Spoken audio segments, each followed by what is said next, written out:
নমস্কার, শুভ সন্ধ্যা। আমি সন্দীপ। গল্প শোনার আসরে আপনাদের স্বাগত।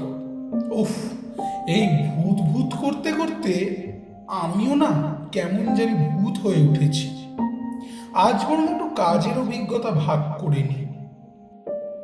কর্মসূত্রে আমি পেশাদার ফটোগ্রাফার। বাড়ি ফিরতে কখনো কখনো অনেক রাত হয়ে যায়, এমনকি গাড়ি ঘোড়াও চলাচল বন্ধ হয়ে যায়। এরকম অবস্থায় ফাঁকা গাড়ি পেলে উঠতে তো একটু ভয়ই লাগে। তবে তবে যদি কখনো উঠে এমন কিছু দেখি। আমার এক পরিচিত এরকমই এক বিপদে পড়েছিলেন একবার। একে শরীর খারাপ, তার ওপর এসব বিপত্তি। তার নাম শ্রদ্ধেয় হেমেন্দ্র কুমার রায়। আচ্ছা, ওনার ঘটনা বলার আগে একটু জানিয়ে রাখি, ভদ্রলোকের আসল নাম কিন্তু মোটেও হেমেন্দ্র কুমার রায় ছিল না। তার নাম ছিল প্রসাদ দাস রায়। তিনি ছিলেন একজন বাঙালি সাহিত্যিক এবং গীতিকার। ছোটদের জন্য রহস্য, রোমাঞ্চ ও গোয়েন্দা গল্প লেখার জন্য তিনি ছিলেন বিখ্যাত। তার কয়েকটি গল্প ও উপন্যাস থেকে চলচ্চিত্রও বানানো হয়েছে। হেমেন্দ্র কুমার রায় মাত্র 14 বছর বয়সে সাহিত্য চর্চা শুরু করেন। 1903 খ্রিস্টাব্দে বসুধা পত্রিকায় তার প্রথম গল্প আমার কাহিনী প্রকাশিত হয়। ছোটদের জন্য তিনি 80টিরও বেশি বই লিখেছিলেন। এর মধ্যে কবিতা, নাটক, হাসি ও ভূতের গল্প, অ্যাডভেঞ্চার ও গোয়েন্দা কাহিনী, ঐতিহাসিক উপন্যাস সব কিছুই ছিল। তার সৃষ্ট দুঃসাহসী জুটি বিমল কুমার, জয়ন্ত ও সহকারী মানিক, পুলিশ ইন্সপেক্টর সুন্দরবাবু, ডিটেকটিভ হেমন্ত বাংলা কিশোর সাহিত্যে বিশেষ উল্লেখযোগ্য চরিত্র। তবে কথা না বাড়িয়ে লেখক হেমেন্দ্র কুমার রায়ের একটা ঘটনা ভাগ করে নিই, মন দিয়ে শুনবেন। আর হ্যাঁ, আমাদের চ্যানেল সাবস্ক্রাইব করেছেন তো? না করে থাকলে করে ফেলুন, দেরি কিসে? নিচের ডেসক্রিপশন বক্সে আরো ভূতের খোঁজ দেওয়া আছে, দেখা করে আসুন। আচ্ছা, ওনার ভাষাতেই তবে শুরু করা যাক।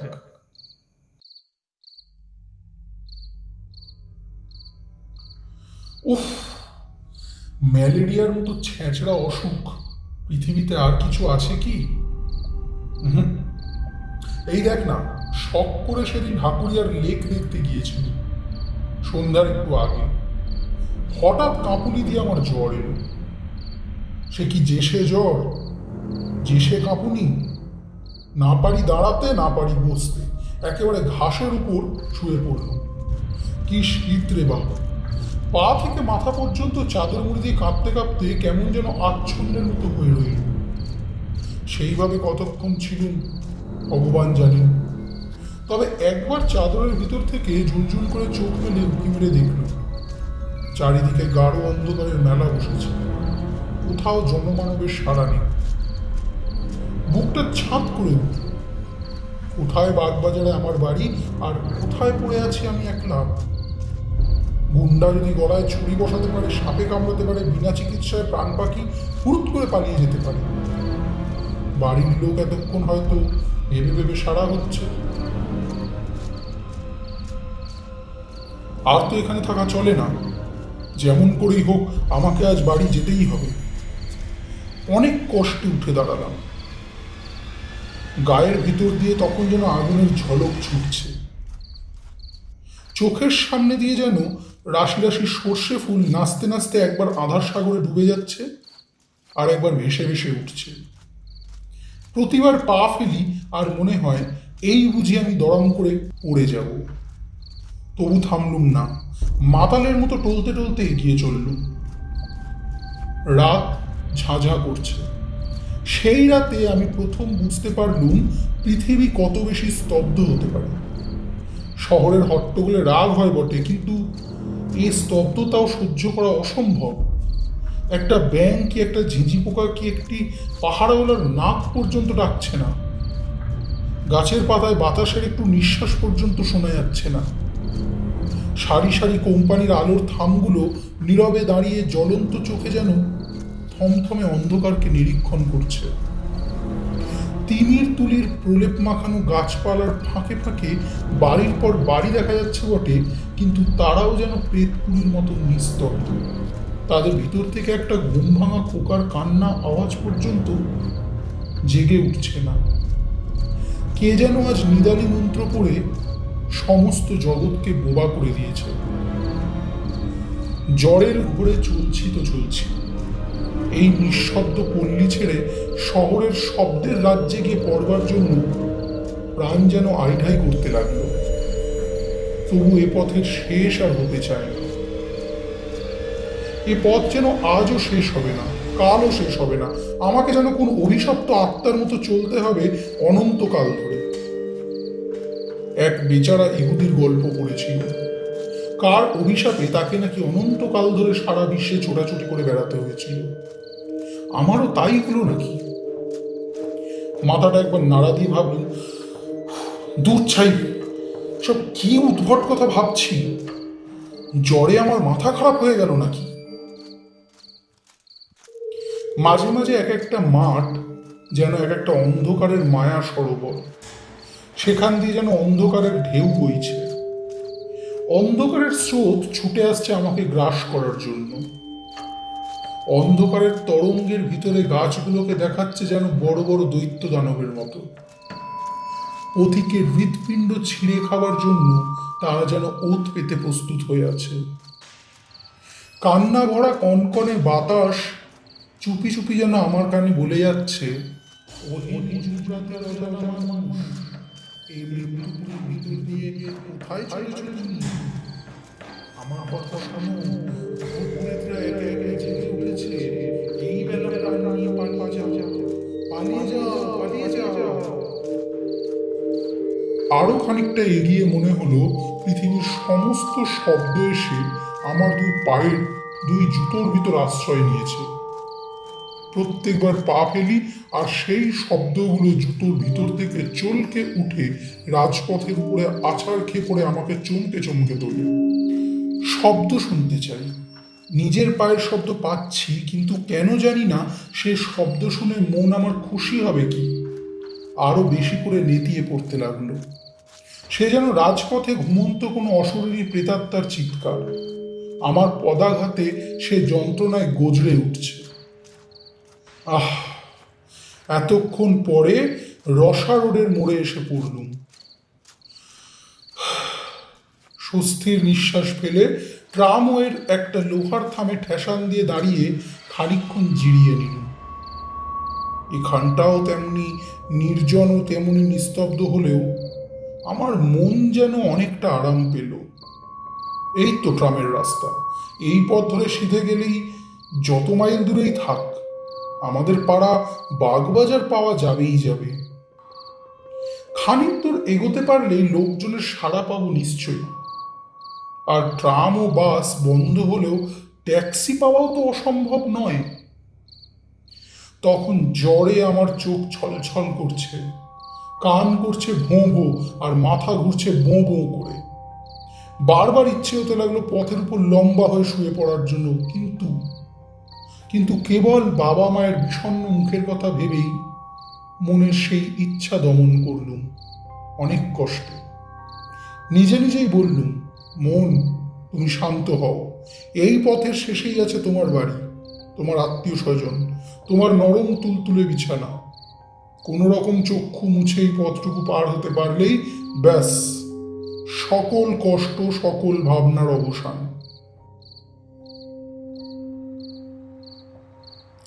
হঠাৎ দূর থেকে একটা শব্দ জেগে উঠে চারিদিকের নিস্তব্ধতার মুখে ভাষা দিল। ঘর ঘর করে একটা বাজ ডাকার মতো শব্দ আমার দিকে এগিয়ে আসছে। তারপরে শুনলাম ভেপুর আওয়াজ। ট্যাক্সি না বাস? আহ্লাদের চাঙ্গা সোজা হয়ে দাঁড়িয়ে পথের দিকে তাকিয়ে রইল। তারপরে দেখা গেল নিচে দুটো আর উপরে একটা আলো। তিনটে আলো দেখেই বুঝলাম ট্যাক্সি নয়, বাস আসছে। তাহলে জ্বরের ধমকে আমি ভুল বুঝেছিলাম। বাস যখন চলছে তখন রাত খুব বেশি হয়নি, কিন্তু আশ্চর্য, এরই মধ্যে এ অঞ্চলটা এমন ভয়ানক নিস্তব্ধ হয়ে পড়ে। বাবা, আমার কলকাতার গোলমালি বেঁচে থাক, এই অঞ্চলে আবার ভদ্রলোক বাস করে। কিন্তু বাসের আলো অত বেশি জ্বলছে কেন? সামনের সারা পথ সে যেন আগুনের ঢেউ বইয়ে ছুটে আসছে। আর এই নিরালা পথে অত জোরে ভিপু বাজাবারই বা দরকার কি? এই অঞ্চলে সন্ধ্যার পরেই তো ঘুমকাতুরে লোকগুলোর কানে তালা ধরে যায়। ঊর্ধ্বশ্বাসে ছুটতে ছুটতে ধুলোয় ধুলোয় পথ অন্ধকার করে একখানা রাঙা টকটকে মস্ত বড় বাস আমার কাছে এসে হঠাৎ দাঁড়িয়ে পড়ল, এবং সঙ্গে সঙ্গে একজন তীব্র তীক্ষ্ণ স্বরে চেঁচিয়ে উঠল, এই ধর্মতলা ধর্মতলা ধর্মতলা ওয়েলেসলি শ্যামবাজার, ধর্মতলা ওয়েলেসলি আমি শ্যামবাজার। তাড়াতাড়ি বাসে উঠে একখানা গদি মোড়া আসনের উপর দিয়ে ধূপ করে বসে পড়লাম। হোক শ্যামবাজারের বাস, এই স্তব্ধ মরার মুলুক থেকে এখন তো সরে পড়ি। শ্যামবাজার থেকে বাগবাজার পায়ে হেঁটে যেতে এমন কিছু বিশেষ দেরি লাগবে না। কিন্তু কেন জানি না বাসের ভেতরে ঢুকেই আমার মনে হলো আমি যেন এক জগৎ ছেড়ে আর এক অচেনা জগতের ভিতরে প্রবেশ করলাম। বাস ছুটছে, তার ভেপুও বাজছে। এত বেগে বাস ছুটছে তার জানলাগুলো সব খোলা রয়েছে, অথচ বাইরে থেকে বাতাসের একটুখানি ঝলক পর্যন্ত আমার গায়ে লাগছে না। ভারী অবাক হয়ে গেল। আমার জ্বর কি এত বেশি উঠেছে যে দেহের অনুভব করার ক্ষমতাটুকু আর নেই? পথ তেমনই নির্জন আর নিঃশ্বাস, কিন্তু বাতাসও কি আজ ঘুমিয়ে পড়ছে? আমার খালি মনে হতে লাগলো দম বন্ধ হয়ে সারা পৃথিবী আজ মারা পড়েছে, তার কোথাও আর জীবনের লক্ষণ নেই। বেঁচে আছি খালি আমি আর এই বাসের ড্রাইভার কন্ডাক্টর। আমরা তিনজন ছাড়া বাসের ভিতরেও কোনো আরোহী ছিল না। থাকবেই বা কেন? এত রাতে কার ঘাড়ে ভূত চাপবে যে সে বাস চড়ে বেড়াতে বেরোবে?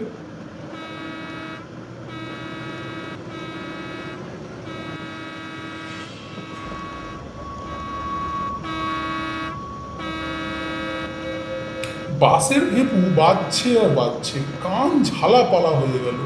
কন্ডাক্টরের দিকে ফিরে বিরক্ত স্বরে বলল, আরে ড্রাইভারকে বারণ করে দাও, পথে লোক নেই, গাড়িও নেই, তবু হর্ন বাজাচ্ছে কেন? লোকটা শিখ, মস্ত বড় লম্বা দেহ, মস্ত বড় দাড়ি। সে কালা আর বোবার মতো আমার পানে তাকিয়ে রইল। আবার বলল, শুনছো, হর্ন দিতে বারণ করো না। সে তবু জবাব দিলে না, ড্রাইভারকে হর্ন থামাতেও বললে না। লোকটা কি সত্যি সত্যি কালা বোবা নাকি? কিন্তু না, তাই বা হবে কি করে? এই খানিক আগেই তো সে ধর্মতলা ওয়েলেসলি শ্যামবাজার বলে চেঁচিয়ে পাড়া মাথায় করছিল। সে বোধ হয় আমার কথার জবাব দিতে চায় না। এরা কি ভেবেছে যে এদের ভেপুর আওয়াজে সারা শহরের ঘুম ভেঙে যাবে, আর তাহলেই সবাই বিছানা থেকে লাফিয়ে পড়ে ছুটে এসে বাসের প্যাসেঞ্জার হয়ে যাবে? কিন্তু শহর জাগার কোনো লক্ষণ প্রকাশ করবে না। পথের আশেপাশে নেড়ি কুকুরগুলো আরাম করে কুণ্ডলি বাঁকিয়ে শুয়ে শুয়ে ঘুমোচ্ছিল। কিন্তু এই বাসের সাড়া পেয়ে তারা তাড়াতাড়ি উঠে ল্যাজ পেটের তলায় ঢুকিয়ে ছুটে পালাতে লাগলো, মহা ভয় কেউ কেউ করে কাঁদতে কাঁদতে। আজকে বাইরের জীবের সাড়া পাওয়া যাচ্ছে কেবল এই কুকুরগুলোর কাছ থেকে, কিন্তু তারাও দেখা দিয়ে অদৃশ্য হয়ে যাচ্ছে। কুকুরগুলো কেন আমাদের বাস দেখে পালাচ্ছে? মনের ভেতর কেবল এই প্রশ্নই জাগতে লাগলো, কেন কেন? কন্ডাক্টর কেন আমার কথার জবাব দিচ্ছে না? কেন কেন কেন? ড্রাইভার কেন ক্রমাগত ভিপু বাজাচ্ছে? কেন কেন কেন? কন্ডাক্টরের দিকে ফিরে বললুম, এই তোমার ভাড়ার পয়সা নাও। সে মস্ত একখানা কালো হাত বাড়ালে। ভাড়া দিয়ে টিকিট নেবার সময় আমার হাতে তার হাতের ছোঁয়া লাগলো। উফ, অমনি মনে হলো কে যেন একখানা তীক্ষ্ণ বরফের ছুরি দিয়ে আমার হাতে ক্যাচ করে খোঁচা মারলে। জ্যান্ত মানুষের হাতে এমন ঠান্ডা কনকনে হয়? আশ্চর্য হয়ে তার মুখের দিকে তাকালুম। তার লম্বা চুল আর দাড়ি গোফের জঙ্গলে ভরা মুখখানি বাসি মরার মুখের মতো স্থির। তার চোখেরও পলক পড়ছে না, তার চোখ যেন পাথরে গড়া। আমার বুকটা গুড়গুড় করতে লাগলো। আজকের শহরের এই নির্জনতা, পৃথিবীর এই নিঃশব্দ, বাতাসের এই অভাব, ভাড়াটে বাসের এই ভিপুর আওয়াজ, কন্ডাক্টরের এই উদাসীন মূর্তি, সমস্তই যেন রহস্যময়, সমস্তই যেন অস্বাভাবিক। কি কুক্ষণই আজ বাড়ির বাইরে পা দিয়েছি। যতবার ফিরে তাকাই ততবারই কন্ডাক্টরের সেই মরার মতো স্থির মুখ আর পলক হারা পাথরের দৃষ্টি চোখে পড়ে। কেমন একটা অমানসিকভাবে আমার মনটা ছেয়ে গেল। আর সহ্য করতে পারলাম না। সামনের বেঞ্চের উপর দুহাতের ভেতরে মাথা রেখে চোখ বুজে আমি চুপ করে বসে রইলাম। ভাবলুম শ্যামবাজার পৌঁছবার আগে আর মাথা তুলে চাইব না, কিন্তু মাথা তুলতেই হলো, আর চোখ খুলতেও হলো। আধ ঘন্টার বেশি সময় কেটে গেছে। গাড়িও না থেমে ক্রমাগত ছুটছে, তবু এখনো শ্যামবাজার এলো না কেন? মুখ তুলে জানলা দিয়ে মুখ বাড়িয়ে আমার আর বিস্ময়ের সীমা রইল না। শ্যামবাজার তো অনেক দূরের কথা, গাড়ি এখনো ভবানীপুরেই আসেনি। অথচ গাড়ি এত বেগে ছুটছে যে পথের দুপাশের বাড়িগুলো তীরের মতো পিছনে সরে যাচ্ছে। এও কি সম্ভব? হতভম্বের মতন মুখ ফিরিয়ে দেখি গাড়ির ভিতরে 10-12 জন লোক বসে রয়েছে। নিজের চোখকে আমি বিশ্বাস করতে পারলাম না। আমি হলফ করে বলতে পারি এতক্ষণে ভিতরে গাড়ি একবারও থামেনি। তবু কোত্থেকে এরা এলো? কখন এরা গাড়িতে উঠলো? একে একে সকলের মুখের দিকে তাকালুম। সব মুখই মরার মতন স্থির, নির্বিকার। সব চোখের পাথুরে দৃষ্টি আড়ষ্ট হয়ে আছে। কে যেন শ্মশান থেকে কয়েকটা মৃতদেহ তুলে এনে বেঞ্চের উপর সারি সারি বসিয়ে দিয়ে গেছে। তাদের ভিতর বাঙালি আছে, খোট্টা আছে, সাহেব আছে, কিন্তু তারা সবাই চেয়ে আছে আমার দিকে। সে চাউনিতে কোনো ভাবের ইমেজ নেই। সে চাউনি যেন চাউনিই নয়, অথচ সে চাউনি দেখলেই গা ছমছম করে, দেহের রক্ত ঠান্ডা হয়ে যায়। তাদের চাউনি যেন চোখের ভেতর দিয়ে আসছে না, আসছে আলোকের ওপার থেকে, অন্ধকারের আত্মার ভিতর থেকে। যে দেশে জ্যান্ত মানুষ নেই সেই দেশ থেকে, ভাবহীন অথচ ভয়ানক তাদের সেই চাহনি। আরেক আশ্চর্য ব্যাপার এই যে গাড়ির ঝাঁকুনিতেও তাদের কারোর দেহ এতটুকুও নড়ছে না। গাড়ির ভিতরে বসেও তাদের দেহ যেন গাড়িকে না ছুঁয়ে শূন্যে বিরাজ করছে। মনে হতে লাগলো আমার অজ্ঞাত সারে যেমন হঠাৎ তারা গাড়ির ভিতরে উড়ে এসে জুড়ে বসেছে, তেমনি হঠাৎ তারা আবার হাওয়া হয়ে হাওয়ার সঙ্গে মিলিয়ে যেতে পারে আমারই অজান্তে। যেন তারা ছায়ার কায়াহীন অনুচর, দেখা দেয় ধরা দেয় না। তাদের দেখা যায়, ধরা যায় না। আমার সভয় দৃষ্টি আবার পথের দিকে ফিরিয়ে নিল। গাড়ি তেমনই হেঁচকি তোলা আওয়াজের মতন ভেপু শব্দ করতে করতে তীর বেগে ছুটছে, কিন্তু তখনও ভবানীপুর আসেনি। আমি শ্যামবাজার না সোজা জমালয়ের দিকে চলেছি।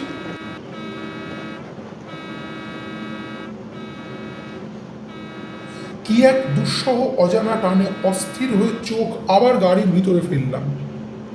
গাড়িতে ইতিমধ্যে লোকের সংখ্যা আরো বেড়ে উঠেছে। তারাও স্থির নেত্রে আমার দিকে তাকিয়ে আছে।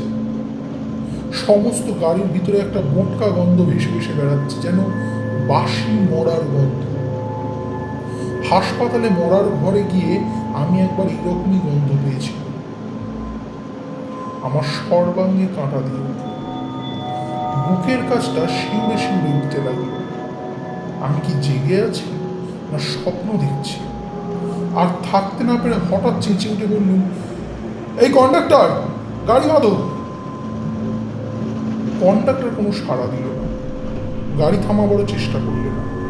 আবার বলল, কিন্তু কোনো ফল হলো না।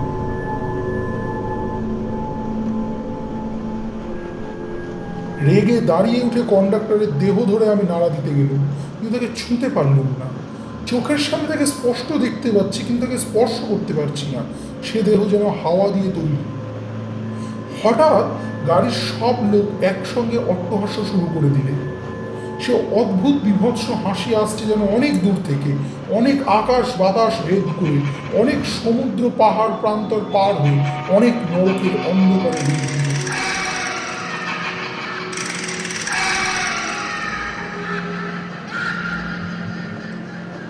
অথচ তার আওয়াজ এত স্পষ্ট যে আমার কান যেন ফেটে যাওয়ার মতন হলো।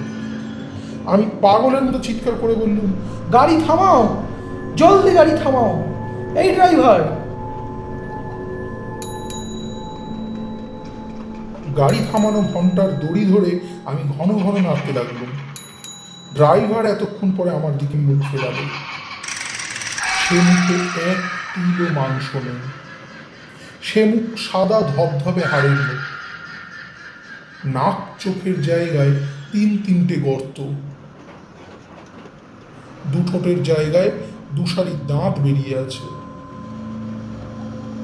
এতক্ষণ তবে এই পোশাক পরা কঙ্কালটাই গাড়ি চালিয়ে আসছে। গাড়ির ভিতরে অট্টহাসির আওয়াজ আরো বেড়ে উঠল। আর সইতে পারলাম না। সেই ভীষণ অট্টহাসি শুনতে শুনতে আমি একেবারে অজ্ঞান হয়ে গেলাম।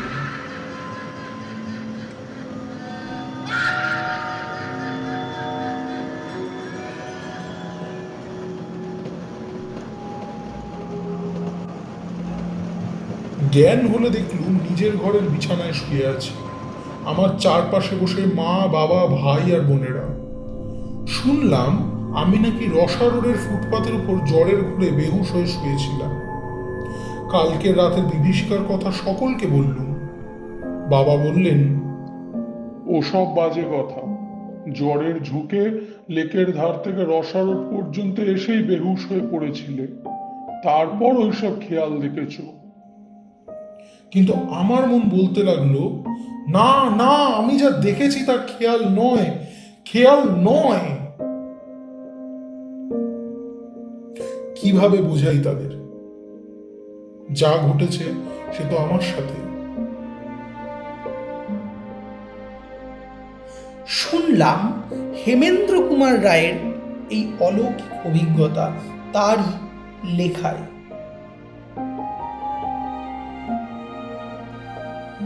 শেষ হলো আজকের গল্প কঙ্কাল সারথি।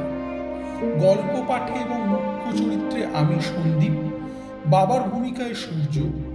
কেমন লাগলো জানাতে ভুলবেন না আমাদের কমেন্ট করে।